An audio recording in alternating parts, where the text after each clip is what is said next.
तो काशी में नई परंपराओं की शुरुआत है। काशी में किस तरीके से विकास जो है वो रफ्तार पकड़ रहा है, उसका जिक्र यहां प्रधानमंत्री नरेंद्र मोदी कर रहे थे। लेकिन महिला आरक्षण बिल पास हो जाने के बाद सबसे पहले अपने संसदीय क्षेत्र में पहुंचना, महिलाओं के साथ संवाद स्थापित करना, इसके मायने क्या हैं और किस तरीके से ये 2024 की क्या वो चुनावी पिच तैयार हो गई है और इसमें अब विपक्ष कैसे आखिर अपनी तरफ से क्या और कौन सा दाव चलेगा, इस पर हम बात करेंगे। हमारे साथ कई खास मेहमान जो हैं वो जुड़ गए हैं। सबसे पहले मैं परिचय आपका करा दूं। स्टूडियो में बीजेपी की प्रवक्ता अनिला सिंह जी हमारे साथ यहां पर मौजूद हैं।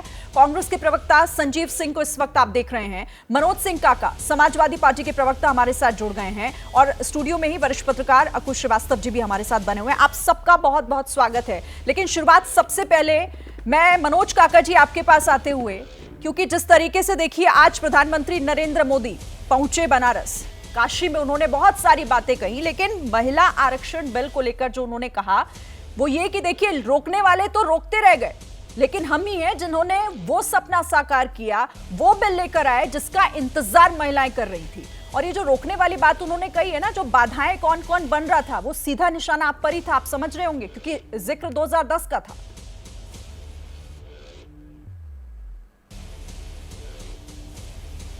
श्रीन, आपके सवालों के संदर्भ में दो सारे सवाल हैं और दो छोटी छोटी शेरों से शुरू करना चाहूँगा कि तुम्हारे पैरों के नीचे जमीन नहीं, कमाल है तुम्हें फिर भी यकीन नहीं, और बेपनाह अंधेरों को सुबह कैसे कहूँ मैं इन नज़ारों का अंधा तमाशबीन नहीं। आप भी जानती होंगी और आपके माध्यम से पूरे देश के माताओं बहनों को जानना पड़ेगा कि संविधान का अनुच्छेद 82, मैं हिंदी में कह रहा हूँ और मैं समझता हूं कि हिंदी को अमर्यादित संसदीय बोलने वाले भारतीय जनता पार्टी के प्रवक्ता और नेता इसे समझ रहे होंगे। संविधान के अनुच्छेद 82 में उल्लिखित है कि census delimitation after census, delimitation तभी होगा जब सेंसस होगा। और 2026 तक इस देश में संविधान में संशोधन है कि 2026 तक कोई डिलिमिटेशन नहीं होगा।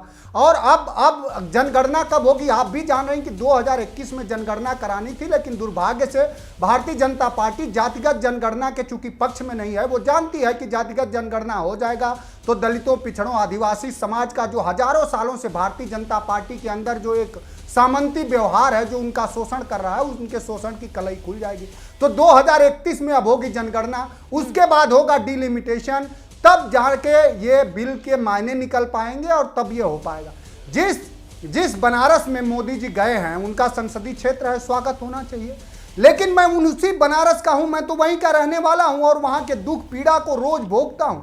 उस बनारस में उस माँ को मोदी जी ने क्या जवाब दिया होगा जिसका बेटा कोरोना काल में उसी बनारस में एक दवा के अभाव में मर गया। दवा के अभाव में मरने के बाद उसे एम्बुलेंस तक नसीब नहीं हुई। अभी कल आगरा में हमारी विदेशी पर्यटक मिली, 1 घंटे तक उसको एम्बुलेंस नहीं मिली और उस माँ के मरे हुए बेटे का हाथ जमीन पे घिसता रहा और मां चिल्लाती रही और कोई नहीं देखने वाला था। जिस बनारस में नरेंद्र मोदी जी गए हैं, अभी विगत दिनों 1 घंटे के बारिश में लबालब है। उसी बनारस के चौबेपुर थाना अंतर्गत एक नौजवान युवा की सरकार समर्थित गुंडों ने हत्या कर दी।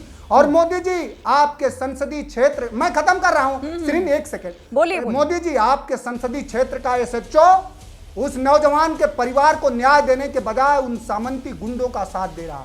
तो आप कहां खड़े हैं? उसी बीएचयू में तमाम भ्रष्टाचार है। ये जितनी भी बातें आप कह रहे हैं ना, ठीक है मनोज जी, सुनिए मेरी बात। लेकिन आज काशी से एक मैसेज प्रधानमंत्री ने जो दिया, मैं सिर्फ ये कह रही थी, सुन लीजिए पहले मेरी बात। मैं समझ गई आपको लोगों की पीड़ा की बहुत चिंता है, बहुत अच्छी बात है। यहाँ महिलाओं की भी बात हो रही है, जरा उस पर भी बात कर लीजिए ना। उन्होंने तो साफ साफ ये मैसेज वहां से दे दिया ना, और आप भी समझ रहे हैं कि ये मैसेज काशी से कहां कहां तक पहुंचा होगा कि महिलाओं के हक की बात करने वाली पार्टी सिर्फ हमारी है, सिर्फ बीजेपी है। क्योंकि आज वहां महिलाओं से मिलकर उन्होंने यही किया, महिलाएं स्वागत में खड़ी थी वहां उनके। साहब, मैं आपसे कह रहा हूं कि इस देश की महिलाएं अपना इतिहास जानती हैं। इस देश की महिलाएं जानती हैं कि उनके लिए शिक्षा की लौ किसने जलाया, सावित्री फुले ने जलाया, उनको जमीन किसने दी, फातिमा शेख ने दी। इस देश की महिलाएं जानती हैं कि जो बिल्किस बानो के दुराचारियों को माला पहनाते हैं, जो इस देश के बहादुर बेटियों को न्याय नहीं दे पाए, उस बलात्कारी सांसद के पक्ष में खड़े थे, उस इस देश के माताओं बहनों को न्याय क्या देंगे? हाँ, समाजवादी पार्टी देगी, विपक्ष देगा, क्योंकि वो चाहता है कि कोटा विदिन कोटा हो, दलितों पिछड़ों के माताओं बहनों को भी उस सदन में जाने का राजनीतिक हक मिले। और समाजवादी पार्टी इंडिया गठबंधन की सरकार बनेगी तो दलितों पिछड़ों का हक सुनिश्चित होगा। उस आरक्षण में हक के हाशिए पे खड़ी महिलाओं का भी बात का जवाब नहीं दिया। चलिए सुनिश्चित किया मैं आगे आपसे इस पर जवाब लूंगी और साथ ही कांग्रेस के प्रवक्ता से भी हम बात करेंगे। पत्रकारिता कोई इमोशन नहीं है, ना अपना कोई ज्ञान देना है और ना कोई विचार थोपना है। पत्रकारिता क्या है? पत्रकारिता का मतलब है सही जानकारी इकट्ठा करना और तथ्य बताना। पत्रकारिता आज जितने महत्वपूर्ण दौर में है, शायद पहले नहीं थी। इस दौर से निकलने के लिए सिर्फ सच दिखाने की जरूरत है, वो सच जो आपके हित को आगे रखे। इसलिए अब रात 9 बजे प्राइम टाइम नहीं होगा, ये आपका टाइम है। जगविंदर पटियाल के साथ देखिए पब्लिक इंटरेस्ट, सोमवार से शुक्रवार रात 9 बजे सिर्फ एबीपी न्यूज पर। एबीपी न्यूज आपको रखे आगे।